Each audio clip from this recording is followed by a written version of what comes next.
Graça e paz, Deus abençoe a todos. O Salmo 2, o Salmo do Príncipe, o ungido do Senhor, né, o Salmo do Messias, o Príncipe, ele continua aqui no seu versículo 6, dizendo o seguinte: Eu, porém, constituí o meu rei sobre o meu santo monte Sião. Eu, porém, constituí o meu rei sobre o meu santo monte Sião. Proclamarei o decreto do Senhor. Tu és meu filho, eu hoje te gerei. Pede-me, te darei as nações como herança e os confins da terra como propriedade. O verso 9 continua: Com vara de ferro as regerás e as despedaçarás como um vaso de oleiro. Agora, pois, ó reis, sede prudentes, alegrai-vos nele com tremor, beijai o filho para que não se irrite. E continua: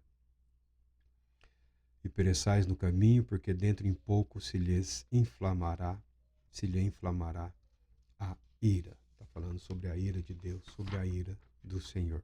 Mas inicia aqui o verso 6 com uma afirmação: Eu, porém, constituí o meu rei sobre o meu santo monte de Sião. Nós cristãos temos muitos líderes, né? Agora foi eleito mais um. Foi eleito mais um Papa. A Igreja Católica Romana elegeu um novo Papa, acho que Leão XIV. É o, é o novo soberano do catolicismo romano. Os ortodoxos, os vários grupos ortodoxos, têm como seus líderes eles chamam de patriarcas, eles não chamam de papas. As convenções têm os seus presidentes, né, os seus secretários gerais, as igrejas organizadas. Cada denominação tem a sua estrutura interna, com o seu diretor geral, ou presidente, ou seja como for. O que não falta sobre o povo de Deus são príncipes, eleitos, nomeados ou autodenominados, seja como for, o número de pessoas que se colocam, que se colocam como senhores do povo de Deus, da igreja de Deus, não é pequeno. Se são de fato obedecidos, é outra coisa. Se são de fato reverenciados, é outra coisa. Se estão comprometidos com o Todo-Poderoso Deus e a igreja como corpo de Cristo sobre a terra, isso é responsabilidade de cada um deles. Isso é responsabilidade de cada pessoa, de cada grupo, de cada indivíduo, de cada igreja, de cada denominação. Mas nós podemos ver que não são poucos os indivíduos que pretendem governar sobre a igreja de Deus, sobre a igreja de Cristo Jesus. E alguns deles nem sequer dão crédito a Jesus Cristo, o Senhor. Gostam de valer-se da sua suposta autoridade, quer seja ela chamada espiritual, moral, intelectual, ética, ou por mera e simples posição. Esse não é o caso. O fato é de que há regente sobre o povo de Deus.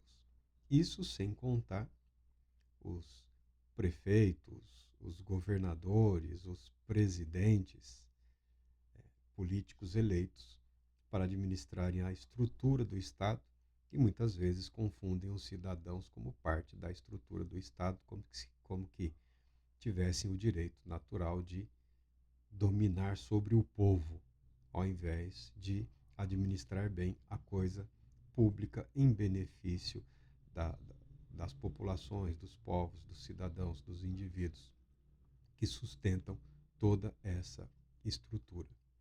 Se você estender mais um pouco, existem as associações, os sindicatos, existem os clubes de serviços.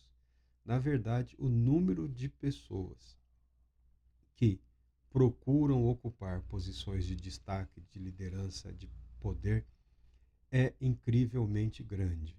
Algumas pessoas acreditam que nasceram exatamente para isso, sem contar aqueles que presidem gigantescas empresas, grupos empresariais, bancos, fundos de investimento que, com seus bens, com suas ações, acabam afetando a vida de inúmeras pessoas. Governantes, governadores, presidentes, gestores, é um número muito grande de pessoas influenciando as nossas vidas, direta ou indiretamente. Não estamos levantando nenhum questionamento quanto às legitimidades dessas instituições, associações, não é essa a questão. A questão é que algumas pessoas, de fato, usurpam ou tentam usurpar a posição que ocupam. Uma posição que deveria ser usada para proteger, para abençoar, para ajudar, acaba sendo corrompida para se tornar um instrumento de dominação. A pessoa não é capaz de fazer o bem, ao invés de reconhecer as suas limitações e pedir o auxílio de Deus, ela se dispõe a fazer o mal. Eu pessoalmente acredito que perto do pecado que não tem perdão está justamente voltado, reservado para essas pessoas que têm o poder, têm a autoridade, detêm os meios para fazer o que é correto, do modo correto, com o propósito e o objetivo correto, e se recusam a fazer e insistem em fazer o mal, apenas beneficiando a si e aos seus, e não a todos os indivíduos. Para mim, é nesse caminho. Porque só uma pessoa que está em condições de fazer o bem e se recusa a fazer o bem, ela se coloca nessa linha de rebeldia, de rebelião contra Deus. Mas a Bíblia declara, nesse mundo, nós vimos aqui no quadro anterior, né, dos 30 principais da época do Império Romano, o triste fim que esses homens, né, que essas dezenas de homens tiveram, e há centenas e há milhares deles através de toda a história, não só da igreja, mas de toda a história da humanidade também. Mas a Bíblia declara: eu constituí o meu rei. Deus constituiu o seu rei. Deus escolheu um homem para ser o governante deste mundo. Deus escolheu o seu rei e o estabeleceu no monte de Sião, de onde ele governará, de onde ele reinará. Nós cristãos não temos nenhuma dúvida de que esse ungido, que esse rei, é Jesus Cristo, o Senhor. O rei rejeitado pelos judeus, pelo menos pelas principais autoridades do povo naquela época, as legítimas e as nada legítimas, mas o fato é que foi rejeitado por aqueles que ocupavam os cargos de poder e de mando. O rei que não foi respeitado pelos romanos, mas o rei que foi acolhido por muitos, entre os judeus principalmente, que se tornaram os primeiros cristãos. Esse rei reinará. Esse rei não reinará de Roma, não reinará de Constantinopla, ele não vai reinar de Washington, ele não vai reinar de Moscou, ele não reinará de Londres, muito menos de Brasília, tá? Nem de Berlim. Este rei reinará do monte Sião, o escolhido por Deus para estabelecer o reino do seu Filho, Jesus Cristo, nosso Senhor. É o que nós acreditamos. Ainda que o povo judeu, a nação de Israel, esteja vivendo momentos difíceis, momentos conturbados, aliás, não só eles, o mundo todo tem vivido uma crise de autoridades aí. No mundo todo você encontrará a democracia, mas é estranho, porque você tem uma democracia em que se elegeu pessoas em oposição, né? O adversário elegeu o líder atual. Nós temos vivido isso aqui no Brasil. Não foi uma escolha entre os melhores, não. Esse é um antídoto para aquele, ou aquele é um antídoto para o anterior. Foi assim também nos Estados Unidos, tem sido assim também em vários países na Europa. O nazismo está voltando, esse é pró-nazismo, então, para impedir esse, vamos votar naquele. Ou seja, o ruim elege o péssimo, o questionável elege o duvidoso. Tem sido raro o momento em que as lideranças constituídas de fato representam um ideal, um propósito. É sempre uma oposição. Por isso que eu falo, Se você cair nessa armadilha de fazer da sua vida um instrumento de luta contra, você certamente será arrastado para as trincheiras do mal, tá? Isso é fato. A psique humana comprova isso. Isso é fato. Nós lutamos, nós lutamos contra nós mesmos e nós nos empenhamos em fazer aquilo que o nosso Senhor deseja. A obsessão, a obsessão pela desconstrução do discurso do outro, via de regra, leva a pessoa para o mesmo abismo e faz com que ela se utilize das mesmas armas equivocadas e malignas. A Bíblia fala das armas da luz, das armas da justiça, do testemunho do Espírito Santo, que garante que a verdade prevalecerá. A maneira como alguns foram levados aí para essas batalhas intermináveis de questionamentos tem a ver com o seu senso de justiça, tem a ver com as mágoas, com os ressentimentos, tem a ver com a facilidade com que alguns que deviam ser instrumentos de cura aprenderam a manipular a dor e o sofrimento dos cristãos para se valerem dessas pessoas, desses indivíduos, como ferramentas ou como instrumentos para fins políticos, econômicos e finalidades espúrias, porque não é só fim político e econômico. É político religioso, econômico religioso, mas com vistas a um pequeno grupo. Todos eles se apresentam como defensores da fé, com escudinho, com espadinha, com um versículo memorizado, mas na verdade eles estão defendendo os próprios interesses ou os interesses dos seus patrocinadores. A nossa luta, a palavra declara, não é contra a carne ou sangue. A batalha do cristão é contra os principados e potestades, os dominadores deste mundo. São seres espirituais que influenciam negativamente a humanidade. E a Bíblia declara que para vencer o inimigo, nós devemos resistir ao diabo e ele fugirá de vós. Porque há um tempo, há um período. Deus não permite que as provações, Deus não permite que o sofrimento ultrapassem o tempo por ele estabelecido. Resistir ao diabo e ele fugirá de vós. Então não adianta ficar gritando, pulando, sapateando, dando cambalhota, fazendo discursos ao vento. Por quê? O tempo estabelecido por Deus é o tempo estabelecido por Deus. Resistindo, ou seja, permanecendo em Cristo, permanecendo nas armas da verdade, você participará da vitória de Cristo Jesus. Essa é a promessa de Deus. Você participará da vitória de Cristo Jesus, porque ela é certa na vida de todos aqueles que são fiéis. Quanto aos direitos, deveres, obrigações e responsabilidades do cristão, podemos tratar em vários outros temas, em vários outros assuntos. Mas tome cuidado para que a sua batalha, que a sua luta não te sufoque, não te afogue, não diminua o seu vigor espiritual e não seja um instrumento do maligno. Alguns desses chamados líderes já cederam, já se corromperam, já caíram, já foram longe demais e na arrogância que eles têm, na vaidade e nos pactos que eles celebraram, e nos pactos, ainda que humanos, eles celebraram pactos, celebraram alianças, né?